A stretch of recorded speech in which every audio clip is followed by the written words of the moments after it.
Sensei, do you want to introduce yourself? Okay, my name is Munetaka Umehara. Good. So, how did you get to play flute? When I was around 25, which is many decades ago, I joined a group of people who were studying the dance forms in the countryside in Japan. The group was based in Tokyo, and we went to the countryside and learned dance forms. And the dance forms in the countryside always have the taiko flute as a background, and the singing as well as the background music. And I was not able to do any dancing. I was totally amateur with taiko, and so the remaining was flute. And they said, the flute, oh, you can do just anything. There's no set pattern for flute. And in any village, they just said, flute, oh, okay, you can do whatever you want. And I believed that, so I just played the flute. And then they said, oh, no, that's not the kind of flute. And so any village I went to, it was like that. So, and that is how I learned flute. Oh, that's good. And what do you like the most about playing flute? To play flute, there is, as they said, there was no set pattern. So in the beginning, I was just doing whatever I was able to do. But gradually, I came to discover that flute is independent from the rhythm of the dance patterns. But when you are born in a particular village, that you have certain flute tune in mind as you grow up. And as I was doing, just messing around with the flute, I always had old people coming up to me, and that's not the way you should play.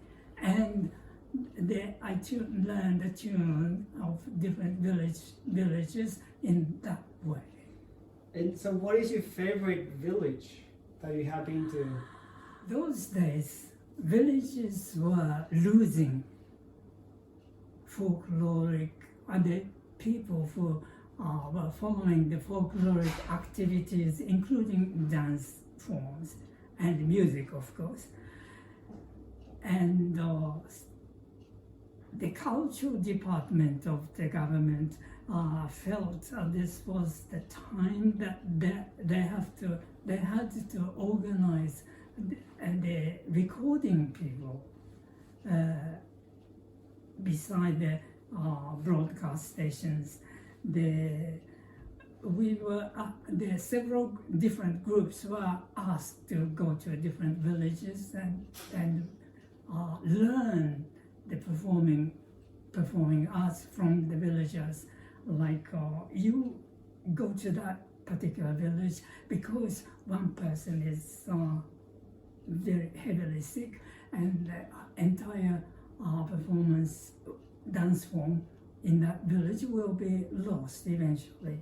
So we went and we learned from different dancers and flute, the taiko players. And usually flute, there was a saying that a flute is the first to disappear from the village. And that was quite true every time. In every village we went to, the oldest people were the flute players. Is any favorite or any one that you'd like better than others, like Ayakomai or? There are many beautiful dance forms and the music forms accompanying those dances. But my favorite is Kagura music from the Tohoku region, the northern end of the country. There are many villages which perform Kagura, and putting the village name on top, they call the Tono Kagura.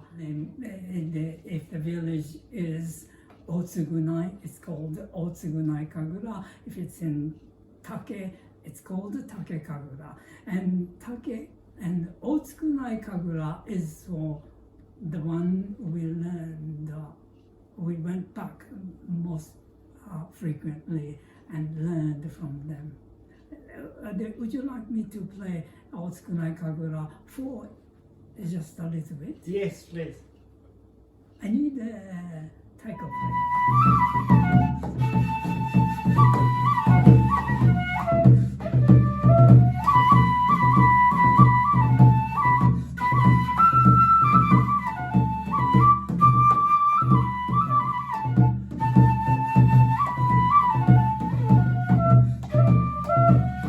So apart from Japan, is there any other place where you have been like playing flute? I joined a group which went to the Rwanda to perform, take part in the Pan-African Dance Festival. How many years ago? How many years ago? I forget, but there was a genocide in 1994, and 4 years later they started Pan-African Dance Festival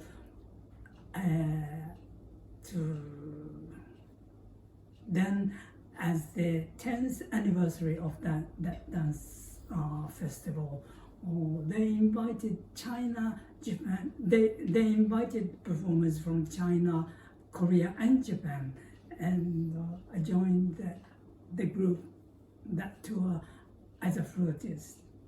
One very interesting thing was that in Africa, as you can imagine, that the drum is the major thing, and very energetic, and the audiences always saw the what do you call the clamor, and enjoy. The people are there, audience is there to enjoy themselves, and then one important looking man stood up and said, "Come everybody, you always make this clamor, and even while watching this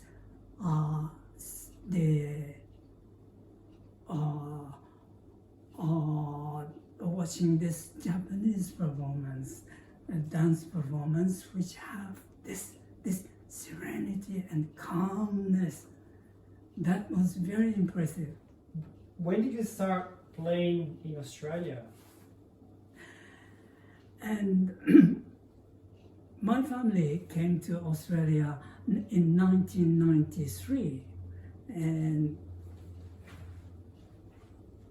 and for several years I didn't know I even didn't know that there was a Japanese community.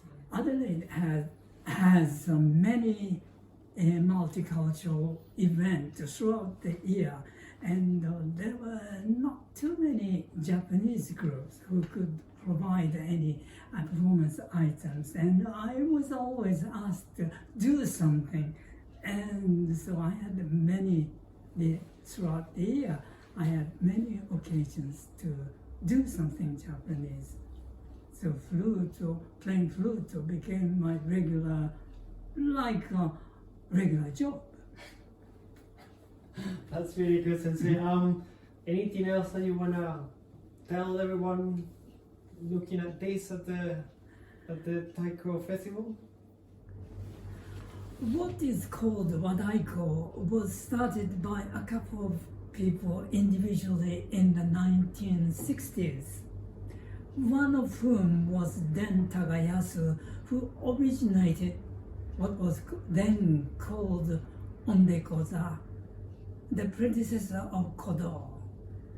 Then many people followed in the footsteps in the footsteps of those. Then many people followed in the footsteps of those Wadaiko pioneers. The Wadaiko groups made efforts to get out of the old country folkloric style of taiko player, who were, in a sense, old men rooted to the floor, providing music for the dancers. Those old style of taiko playing still remains. When you have a chance to go to Japan, please try to go off the major sightseeing route, looking for a traditional matsuri events. Then you can certainly see a variety of all the style of taiko playing.